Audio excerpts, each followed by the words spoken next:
guys, welcome back to Southern Latitudes. I'm Robin and I am not in garden work clothes.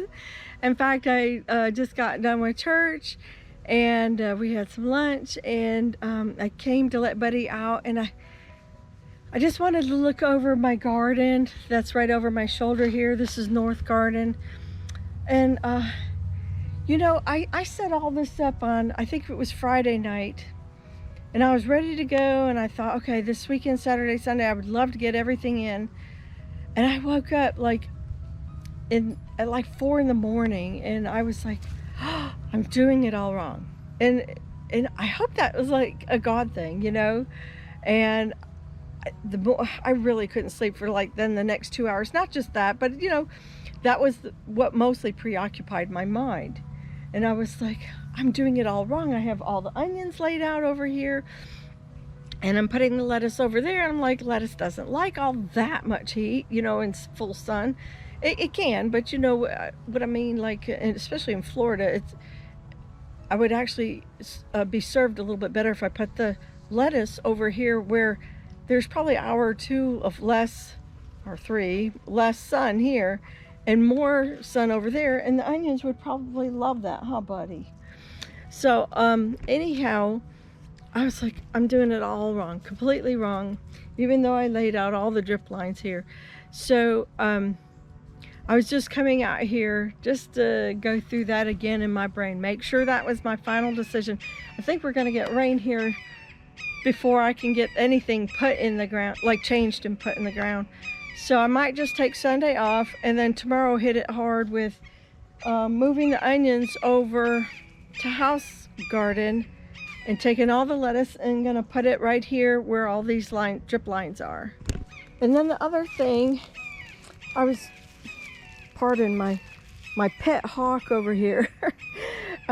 These are my artichokes, and I think I will still probably leave them here. They would love full sun, but I think I'm just going to leave them here for now. Why? My thought process is that these could possibly be perennial. Hopefully they'll be perennial. I really don't want to put these in the house garden. I would like to, I don't necessarily want to build a lot of perennials out here, but if I'm gonna have perennials, for example, like this little pepper plant, you know, I'd like them out here.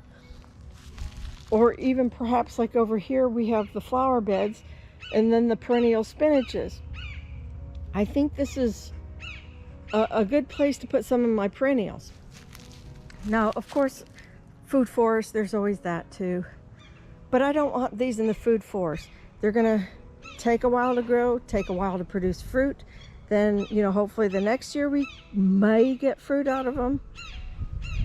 So I'm thinking this would be a great place to just perpetually keep my artichokes.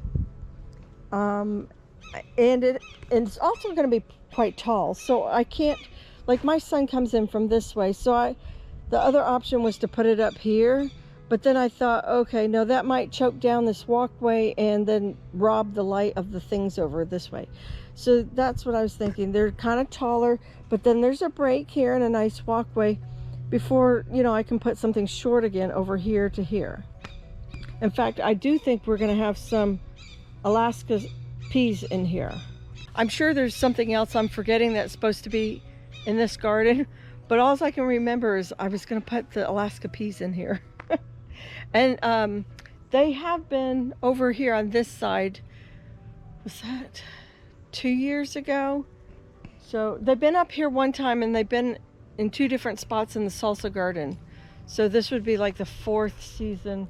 And I think they go right here. I think that's a good place for them. And then whatever's up against here, there's not going to be much sunlight here during the winter. It will kind of return through spring and summer, but I don't know. I may just let that rest. Honestly, the truth is you don't have to fill every ounce of space. It would be great, and sometimes you find shade-loving things, but it's not a necessity to me because a lot of this ground has not been resting, and so it's okay if I let it rest. Before we leave the North Garden here, I thought I would also let you know, I kind of skipped over this and some of these other pots.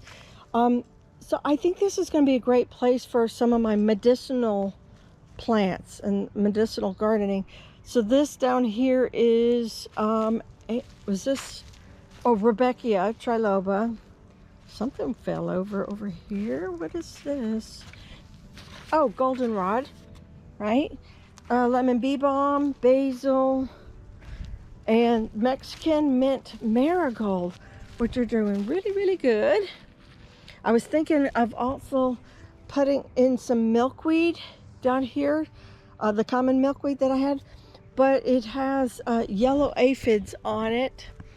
It has the little yellow aphids that have the black legs on it, and so I want to treat those with some soapy water before they come out here.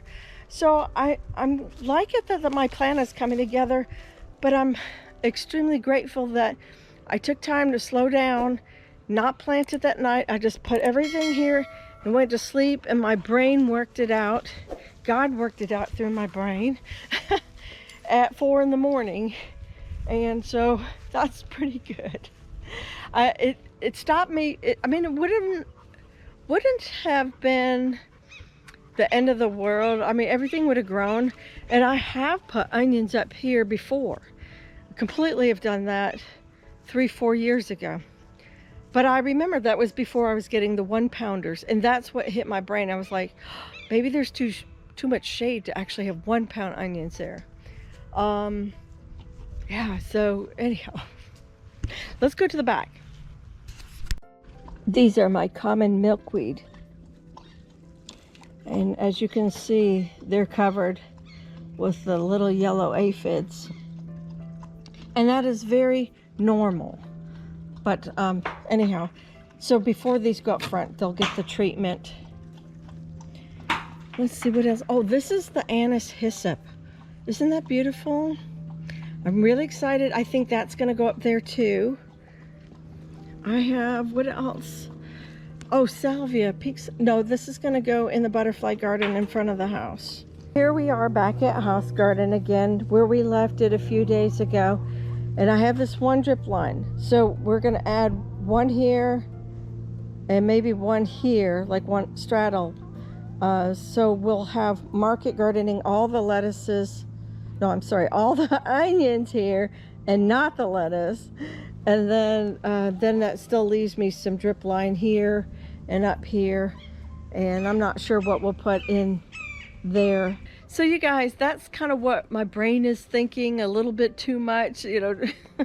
But I think it's the right thing to do to prevent one plant and variety like lettuce getting too much sun, but then making sure my onions get plenty of sun, because they're going to really need that as the days are shortening through when you overwinter your short day onions in Florida.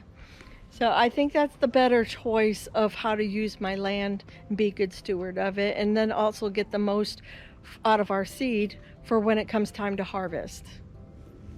Well, you guys, thanks for watching. Take care, God bless, and we'll see you in the next one. Bye-bye.